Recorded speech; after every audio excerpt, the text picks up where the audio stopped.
So, got CH knives, and this is this is a knife that I have looked at I don't know how many years and did not get one for two. There's two reasons. One is they're crazy expensive, but the other reason is the level of forgeries that are available for this knife.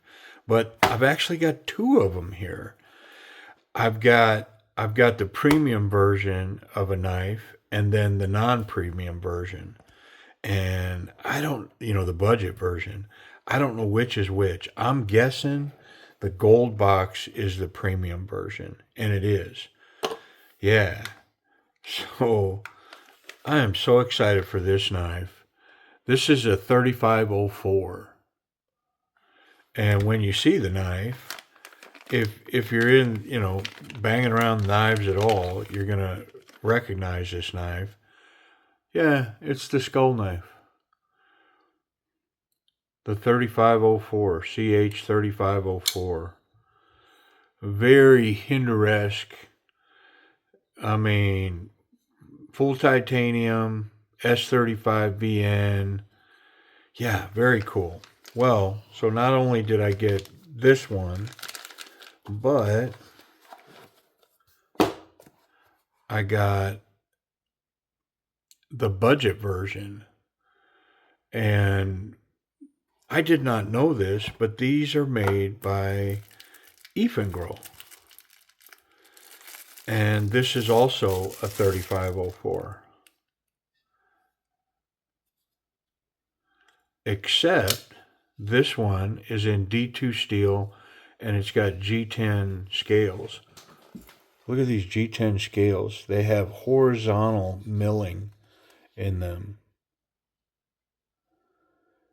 That is very perceptible. So we're going to do a 2-for. I'm going to check them both in the same video. We don't need to do separate videos because they're the same knife. A little different steel, different handle materials, but basically the same knife. Let's start with this one here. I mean, wow.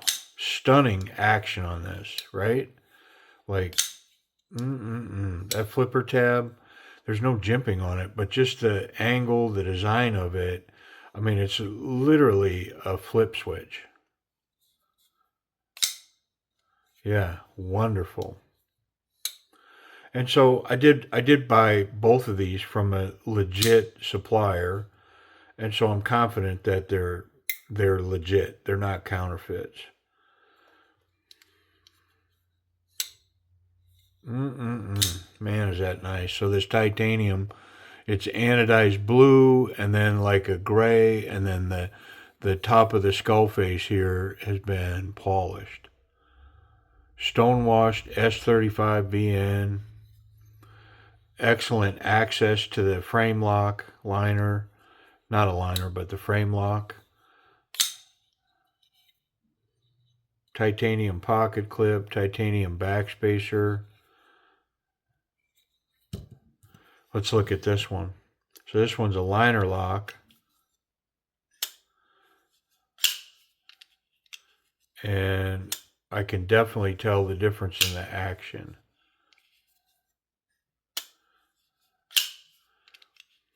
It feels almost kind of janky in there for some reason. So because of that, this would be the first one we take apart. But the flipper tab is a little different. I'm noticing that difference. It's not a lot different, but it's a little different. It's been milled out, but it's just a little, this one's a little more crisp. So it begs the question, yeah, this one's different. Let me check ergonomics. This one's thinner, and it's probably because this one's got steel liners and then the G10 on top, where this one just has the titanium. Yeah, it's almost a full scale width G10 scale width thinner. And so the ergonomics are definitely different on that. This fills the hand much more. Both of them are hinder-risk in design. You know, I mean, many things about this knife, I mean, lend itself to thoughts about hinderer knives.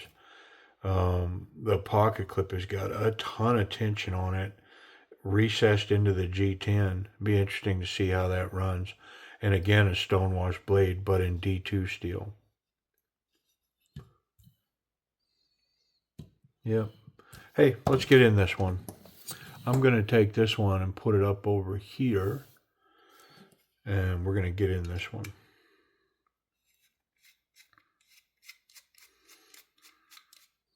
So that's backwards.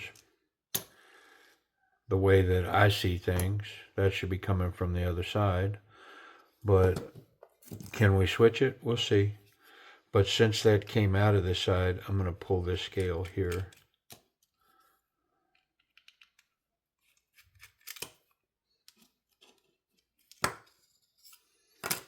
Pretty dirty in here. Big bearings, dry and dirty. I can't tell as of yet if that pivot's captured.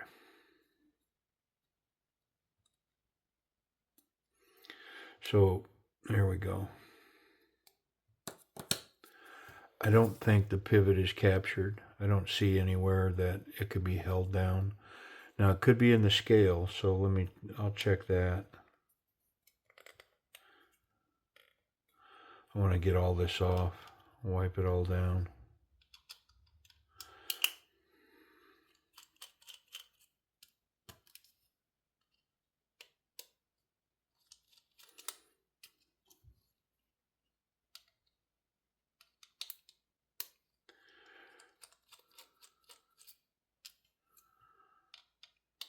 Yeah, I'm doing a complete disassembly here, only because it's dirty in here.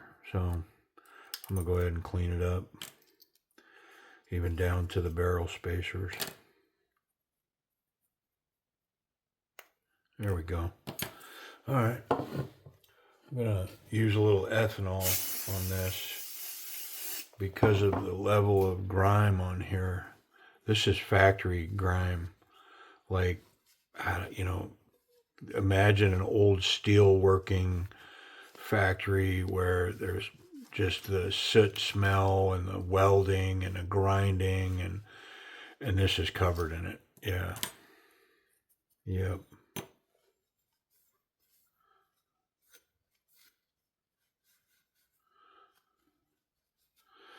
And where they ground the blade for the lock contact, they burnt the steel here.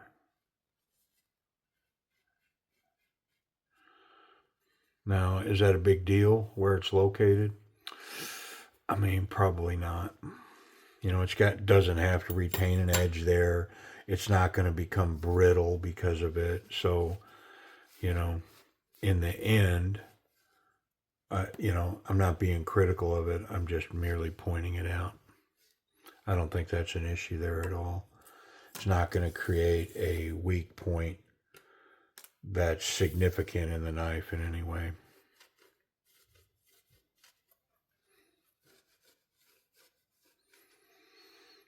Yeah, if this towel was yellow, the amount of black that would be on this towel right now would be very discernible. Yeah, everything's just kind of covered in this funky factory nastiness. Let's clean the bearings.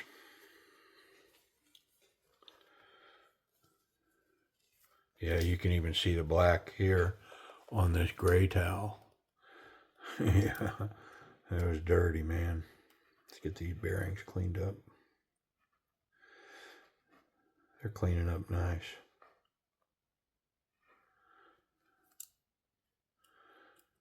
They're big bearings. I mean, I'm gonna expect this knife to run better. I really am. Okay. Let me get this pocket clip too. I'm going to wipe it.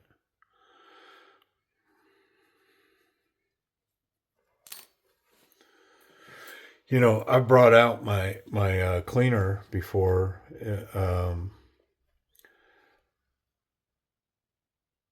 and it's 58% ethanol, right? That's it. And you know, I don't think I ever mentioned, but part of the reason that I started using that was back during when the pandemic first hit, and there was this huge push to disinfect everything, right? Well, I mean, I've got all these knives and stuff coming from China. And it's like, I mean, you know what was being said, right? You know, the Wuhan flu and all this stuff, man. And so I literally started disinfecting knives that I was receiving from overseas. Well, in the midst of that, of course, you know, logically, it didn't take much to figure out, well, you know, hey, that ethanol is cleaning everything. I mean, it's a great cleaner. And so I just, man, I never switched off of it. And, you know, part of my other justification at this point is because, I mean, I pick up used knives and knives that are being handled in other places. So when they come in, you know, doesn't hurt my feelings to clean them up. So yeah, that's my cleaner. Now, I, I typically am not using name brand stuff. Like, you know, I'm using off brand stuff, and I've checked the ingredients. They're same stuff, just cheaper. You know what I mean? But for some reason, I've got a huge warehouse pack of that or whatever that I bought cheap, and yeah, there's the inside scoop on my cleaner.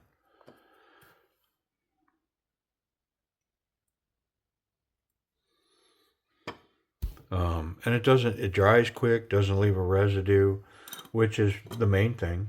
Like, I don't want to use soaps and all that because then, so the jankiness on this action, I can see it right now. It is the milling on the inside of the blade. It is milled very rough in there. And so the bearings are having to cut a solid path in there. And so I may assist them by over tightening this knife a little bit and running those bearings back and forth. And then I may disassemble after I do that for a while, to just wipe that out and re-oil it. We'll see. But yeah, I do like the fact that they used the same natural G10 as a backspacer. That's a plus. Versus there's just some odd, weird material backspacer in there. They actually used the same material, so good for them. All right. And this G10, like I was saying this before, it has, we'll probably need the liner on it. How about it?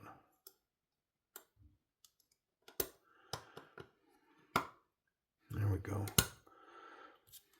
It has these wonderful horizontal millings in it that I really like. You know, it's pretty unique. I'm trying to think if I've ever seen it before.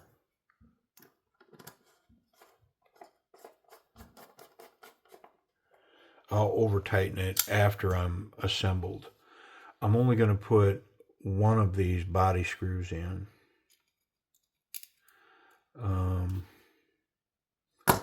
Because I fully intend, I think, to pull that back off and wipe that blade down. Right now, I just want to get it secure, make sure that it's functional. But yeah, I can feel those bearings running in there. So I'm going to crank down on this a little bit, actually a lot of bit, very tight now. And yeah, it's not even, it's not running well, but it's in this state that those bearings are cutting a path now. So I'm going to do this a little bit. I'll be right back. Okay, so I did what I said I was going to do, and then I disassembled and I cleaned that blade up on both sides, and then I reassembled, and so now the action is better. I'm not sure if I can fail it. No. So, I mean, it's running well. It's just, it's a budget piece, and man, you can tell. I do like this. Let's talk about the action. So, I'm going to give the action, like, I mean, just because of the overall feel of this thing, I'm going to give it like a B. You know, it's not horrible, but it's not great. It's average at best. I mean, so honestly, it's about a C. It's average action, you know. I mean, I think I could get the same action out of a gas station knife. You know, it's not stellar. Now, if those bearings cut into this steel and create a smooth path, I mean, I'm picking up lock stick every now and then here as well. Yeah, I mean, it's a real budget piece. Let's talk about ergonomics. So it has that hinderer vibe, not so confident, confident, very confident. Well, this is headed towards very confident. I mean, wonderful, very aggressive jimping on the spine of the blade. It does have somewhat of a choke up capability, but yeah, man, super locked into this knife. Not so much this way. It's not really built for that. But very, very locked in. Let's check pocket clip. There's that lock stick again. Yeah, it just keeps kind of popping itself up. And the blade's tight. I mean, there's no play in there. So, I mean, it could be that I need to take some tension off that lock bar. And I may look into that before I'm done here. Let's run this clip and see what's up. Yeah, it's over the thick stuff. And, ooh, it's got tension on it. Yeah, so it's got, I mean, 1/4 inch to a 1/2 inch of reveal. But it is a dryer clip, man. That thing is in there. These screws definitely lend. One hand in, one hand out. A little easier on the thinner material for sure. Yep.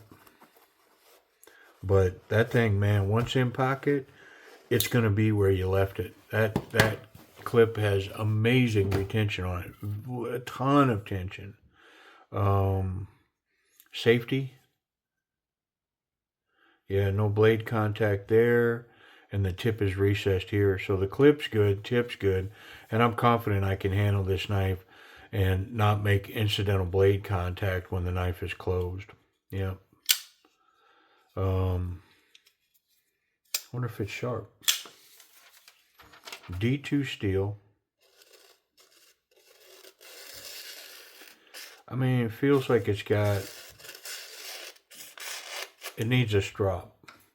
So I'm going to give it what it needs.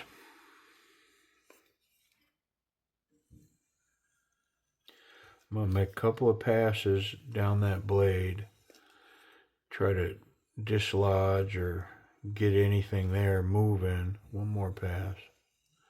Quite a bit of tension or pressure on that blade right now. And then I'm going to run it on this wood.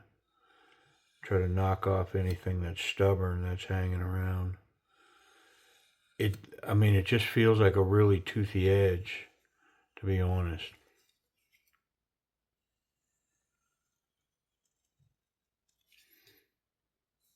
One more time. Let's see what we got.